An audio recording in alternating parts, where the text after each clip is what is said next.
what he can do. What factor does he need to consider before he starts his business, and what procedures does he need to go through? So you need to evaluate the investment environment in China. What business can I carry out in China? How could I structure my business in China? And how can my company be established in China? And is there any policy support or benefits for foreign investors? So also, we're going to go through this kind of way. First step is comprehend the investment environment in China. There are many opportunities for investment in China, but you have to be very careful because I would like to say China is quite open at this moment, but still there are some industries. It is sort of like forbidden to foreigners, to the expat entrepreneurs. So you cannot really penetrate in this kind of particular industry.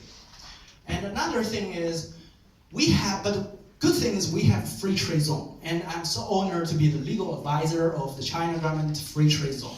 And actually the free trade zone has been played a role as the pilot test field area for China government. Basically, something you cannot do in China, but in free trade zone, there's a chance there.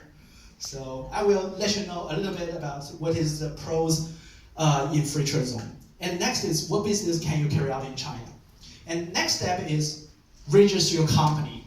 So you need to structure your business in China. Usually we adopt two ways. One is WFOE, which is wholly foreign-owned enterprise. And another is joint venture. Probably all heard of it. And next part is, of course, establish your company. So first is opportunities for investment in China. So you can already see China is steering investments away from low value added labor intensive business. Basically decades ago, not decades ago, but like 20 years ago, China is being regarded as the planet of the world. So if you go to some fair market in Argentina or Brazil, you buy some little stuff, and on the back it labels like made in China, right? Made in China everywhere, made in China everywhere. But gradually you will realize nowadays most of the products is not made in China any longer. It turns to be made in Vietnam, made in Cambodia, made in Laos maybe. So you can already tell that China wanted to steering away from this kind of low value added labor intensive business. And of course, the salary in China used to be very low. 30 years ago, it can be very low. So we have a lot of cheap labor, workers. But currently, in Shanghai, most of the workers, they got a very good pay. So basically, you cannot do this kind of labor-intensive business anymore. So try to think about to bring in this kind of highly technology company in China. We really welcome the company like Tesla. When Elon Musk come to China and talk to Lingang government, and basically, I'm very honored to be some witness of this kind of investment. And basically they can get billions of this kind of subsidy, and they get land, they get factory, they get a lot of things, and of course Elon is full of talent of this kind of negotiation things. But still, we really welcome this kind of company with high technology. And next part, what kind of foreign investors in China generally fall into four main groups. So these are four. At this moment, firms interested in engaging in sourcing and procurement used like several years ago, in the market, we're full of this kind of Chinese local agency, and they make a lot of money. Basically because you don't really have any local business side. You don't really have the trade company which is established in China. You only do business like overseas. So I'm a Chinese, I like that. But I have to say most of this kind of Chinese local agency, they take advantage of both sides, right? They make a lot of money from the China consumer. They make a lot of money from the overseas provider, the Latin American vendor. So if you are thinking about to try to localize and commercialize your business in China, so actually you can get rid of this kind of, this kind of gap of the profit which is supposed to belong to you. And the next is firms meeting demands of governments in the supply of goods and services across China. So basically, China government, we're still like a government-driven, country. So somehow, you have to please the government.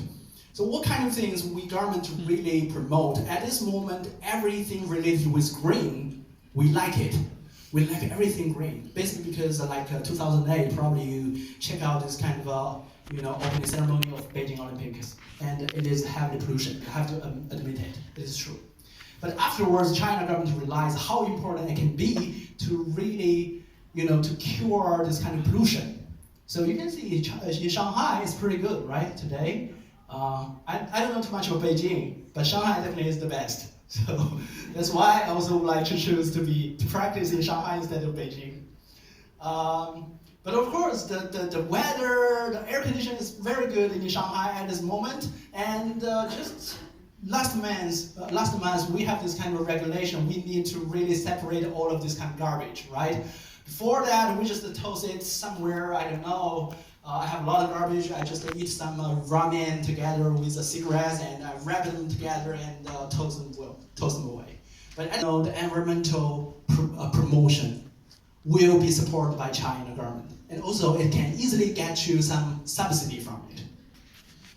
Next part is firms focused on selling to and also within China. Okay, Nestor, you wanted to do this kind of stick business, so maybe that is something you can think about. Last is the financial investors, including private equity funds. Decades ago, it is impossible for foreign investment enter into China market. Secondary market, just don't think about it. Even this kind of the first degree of this kind of equity investment, it is impossible. It is impossible. But at this moment, I think it is just 10 years ago, Israeli business people from Israel, and he started the first private equity managed fund in China. So basically, it is allowed for foreigners to set up their own private equity management firm in China. And I think just 5 years ago, and the policy becomes more positive for foreigners. Foreigners can even raise capital directly in China. So basically, you can try to take the leverage of the Chinese people's deposit capital to do this kind of investment in China directly. So you don't really need to really leverage the overseas capital, but you can try to think about to use the China local capital. That is a big trend, right? So I think it is a good news for those private equity fund or venture capital or even the hedge fund. They all have the chance to enter into China to start their investment in China. And as a legal advisor of the Free Trade Zone, so I would like to give you the advantage of Free Trade Zone. So Free Trade Zone is established in September 2013, so it is already like 5 years ago, 6 years ago. And it is not the whole Shanghai take the place of Free Trade Zone. Actually, you can see all of these kind of colorful, puzzles on this map. All of these places, they represent the Free Trade Zone. So not everywhere is Free Trade Zone, but luckily we're here. We're right in the middle of the Pearl Tower and the Shanghai Center, and we are standing right on the land of Free Trade Zone. It's good. So what is the advantage of the Free Trade Zone? So you can already check it here. First is negative list applies.